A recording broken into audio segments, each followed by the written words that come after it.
Hi everybody, your pal Donnie Dow here. Today I'm on Evansville's east side in the Peachtree Place subdivision. This is right off of Fuquay and Covert, and at the time it was developed, Covert did not extend from Green River to Newburgh Road like it does now. Some of the people along where Covert is now had to sell the back parts of their property to allow Covert through. But they got paid, so I guess that all works out. So this development is really interesting because it is a story of timing more than anything else, and a little bit of a cautionary tale. It's also a story of things that can go wrong. So George Barnes owned this property in '78. He subdivided it, platted it out, and enlisted the help of a local realty company called Newcomb Realty, who helped to sell the lots, develop the land, etc.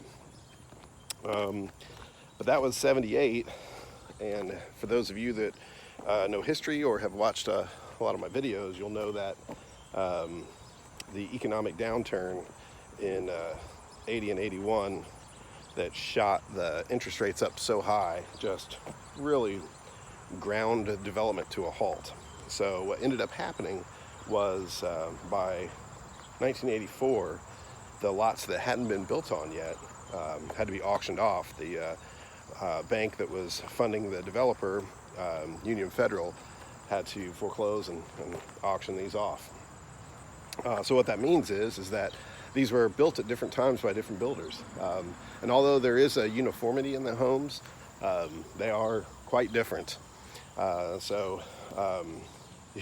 of the homes was actually built by a company that was primarily a plumbing company in the 60s and 70s.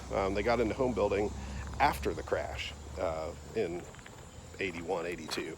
But at any rate, so yeah, you'll see homes built in '80 and '81, '82, and then nothing until '85 through like '88.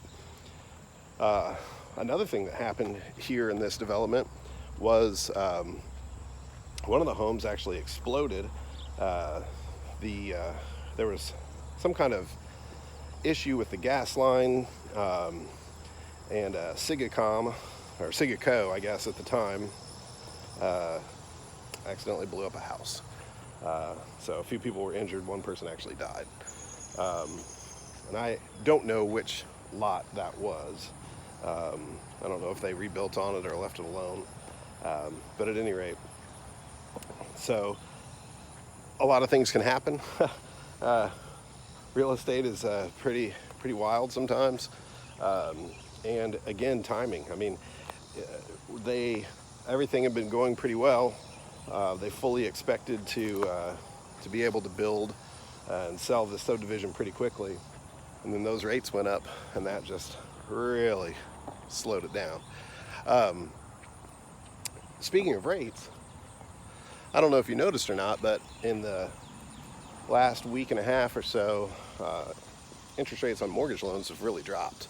So you can buy a little bit more house right now if you lock in at those lower rates. And for those of you that have loans that allow for assumption, then if rates go up again super high, you might even be able to sell using the existing mortgage that you have at the locked-in rate that you have. So that makes your house more attractive to buyers at that time. Real quick, this home over here looks like it was built in the 60s, 50s, and 60s. This one, but it wasn't. That was built in 1980, one of the first ones here. So I think that's really interesting.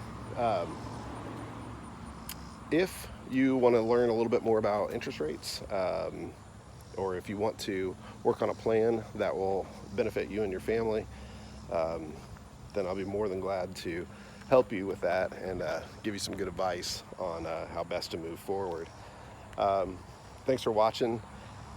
I think that if you do find that you would like some advice and you do deal with Donnie, you'll discover what people say. The difference is Donnie.